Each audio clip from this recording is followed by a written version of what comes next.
Dalam keadaan yang teragak-agak itu, mata saya terpaku ke arah benda bulat yang bergolek-golek ke arah saya. Sebelum benda itu terkena kepala lutut, segera saya tahan dengan telapak tangan. Benda itu tidak bergerak, sebaliknya tegak dengan sendiri sambil mengeluarkan cahaya yang putih. Pandangan saya menjadi berbinar. "Tamar, aku dah dapat lampu picit," jerit Mak Prai lalu menyuluh ke arah saya. Cahaya dari lampu picit itu terkena pada benda bulat yang tegak di hadapan saya. "Tamar, batu nisan orang lelaki depan kamu tu," pekik Mak Prai. Saya menarik nafas sebentar kerana batu nisan yang bulat itu bergerak dan berpusing. Tanah di hadapannya kelihatan merekah. Batu nisan yang terpacak di hadapan saya terus hilang. Serentak dengan itu, terdengar bunyi tapak kaki orang melangkah, datang dari sebelah kanan.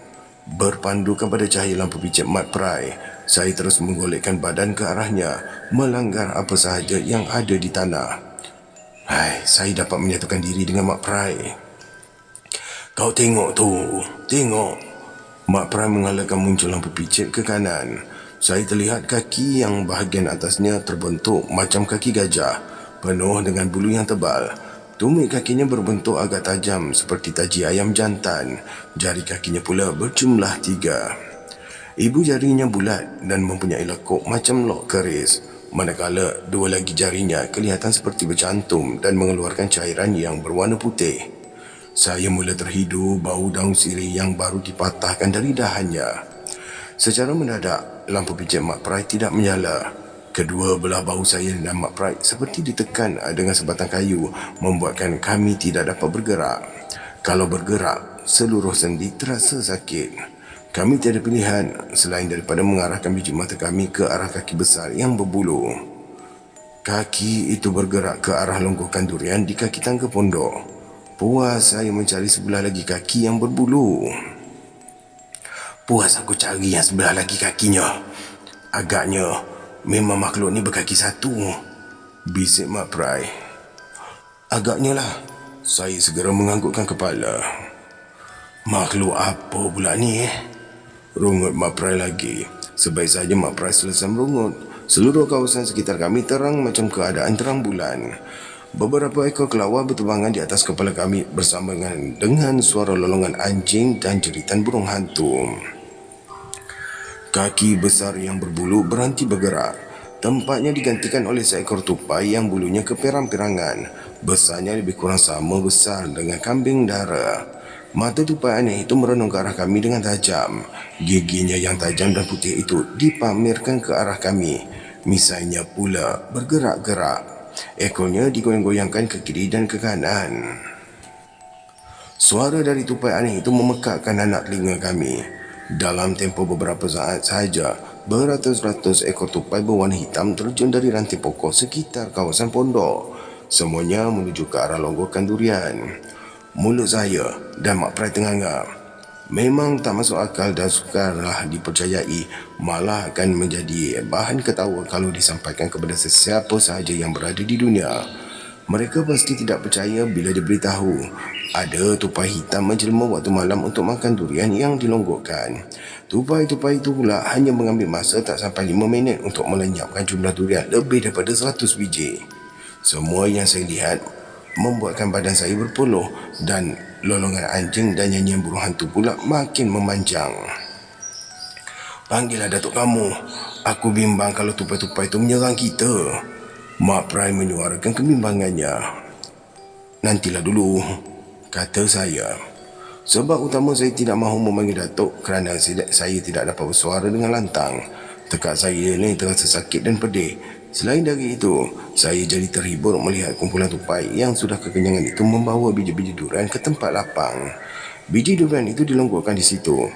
Bila kerja sudah selesai, kulit-kulit durian pula diusung lalu dilonggokkan dekat biji durian. Tupai yang berbadan besar tetap melihat gerak-gerik anak buahnya sambil berbunyi seolah-olah mengeluarkan perintah. Tupai besar itu berdiri dengan ekornya yang dicacakkan ke tanah. Sekali pandang, tupai tersebut kelihatan seperti duduk mencangkung dengan kaki di hadapannya memeluk tubuh.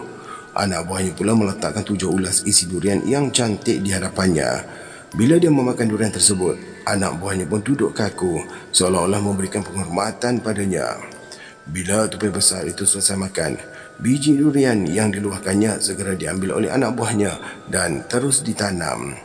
Kemudian salah seekor dari anak buahnya akan membawa beberapa helai daun sirih hutan yang sudah dicalitkan dengan kapur sirih. Tupai besar itu segera menjilat daun sirih hutan itu beberapa kali.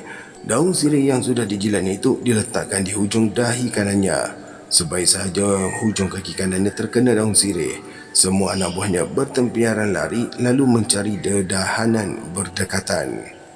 Apa yang saya dengar ialah bunyi suara tupai. Bila suara tupai tidak kedengaran lagi, saya dan Mak Prai terpandangkan kaki besar yang berbulu bergerak dalam keadaan yang melompat-lompat. Akhirnya terus hilang. Saya dan Mak Prai cuba bangun, tetapi ternyata kami tidak berdaya untuk bergerak. Pangkal pinggang terasa sakit, sendi-sendi terasa bisa yang amat sangat. Saya dapati pelita yang padam dalam pondok telah pun menyala kembali. Kulit durian dan biji durian yang berlonggok itu terus hilang. Apa yang ada ialah beberapa helai daun sirih yang sudah dicalit dengan kapur berserakan di kawasan pondok. Dengan sedaya upaya, saya cuba bangun. Usaha saya tidak berhasil. Bila saya berjaya berdiri tegak, tempurung lutut saya terasa lembek dan urat-urat di kaki bagaikan terputus. Saya mengalami rasa sakit yang amat sangat. Saya terus jatuh menggelepar di sisi Mak Prai. Apa yang terdaya kami lakukan adalah meniarap di bumi sambil bergerak ke kiri dan ke kanan. Gerakan tubuh kami ini tak ubah macam gerakan ular di atas jalan raya. Dengan lain perkataan, kami ini seperti berenang di atas daratan. Saya terus bertampik menyeru nama Datuk dengan sekuat hati. Suara saya itu menenggelamkan suara cengkerik dan lolongan anjing. Selesai sahaja saya bersuara, badan saya terus lemah, tidak bermaya untuk menegakkan badan. Saya letakkan kepala atas tanah. Sayup-sayup, saya terdengar bunyi telapak kaki orang berlari ke arah saya. Astaghfirullah.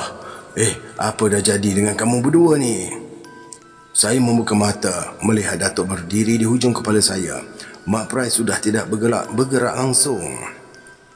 Kenapa yang tak panggil aku di telaga? Tambah Datuk lagi sambil duduk mencangkung lalu memeriksa setiap urat nadi saya dan urat nadi Mak Prai. Aku tak nampak apa-apa yang datang. Semuanya macam biasa. Pelik juga. Kenapa aku tak dapat mengesan dengan apa yang terjadi dekat sini? Datuk merungut sendirian.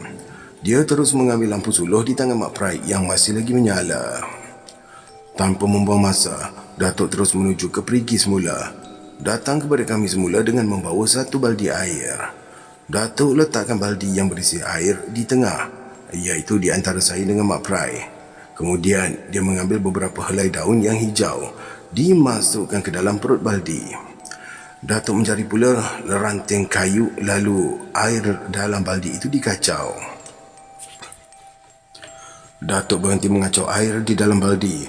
Dalam keadaan yang tidak bermaya itu, saya lihat kelopak bibir Datuk bergerak. Dia mula mengelilingi kami beberapa kali. Datuk duduk mencangkung menghadap saya kembali. Tamar. Oh Tamar, katanya. Saya pun membesarkan kelopak mata dan cuba bersuara, tetapi suara saya tidak mahu keluar. Datuk tetap bersikap tenang. Buka mulut kamu, Tamar. Saya terus membuka mulut dengan telapak tangan kiri. Datuk membawakan air dari baldi ke mulut saya. Telan air ni senafas, Tamar. Saya buat apa yang Datuk suruh. Rasa pedih dan perih di tekak segera hilang. Kedua belah kaki dan tangan saya dapat digerakkan semula. Tidak terasa sesuatu menekan di belakang. Saya segera menelentang dan melihat langit. Tamar, seru Datuk lemah. Ada apa, Tok? Hulurkanlah tangan kamu. Saya pun menghulurkan tangan kanan kepadanya. Tanpa diduga, Datuk terus menyentak tangan dengan sekuat hati. Kemudian Datuk melepaskan tangan saya dengan 3 kali urut, dimulai daripada pangkal ketiak membawa ke hujung jari. Kau duduk diam kat sini.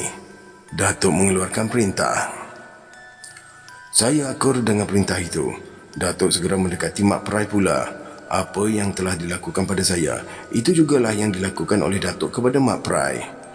Usaha Datuk berhasil. Saya dan Mak Prai dapat duduk. Duduk diam-diam. Jangan banyak bercakap. Suara Datuk meninggi di tengah malam yang dingin. Lolongan anjing masih lagi kedengaran, tetapi suara burung hantu mula berkurangan. Desiran angin malam tetap berlalu dengan lembutnya. Saya dan Mak Prai mengalami rasa kedinginan. Datuk segera menghidupkan api dan membuat unggun. Kulit durian yang kering dicampakkan ke dalam unggun api. Kata Datuk, asap daripada kulit durian yang kering dapat menghalau nyamuk.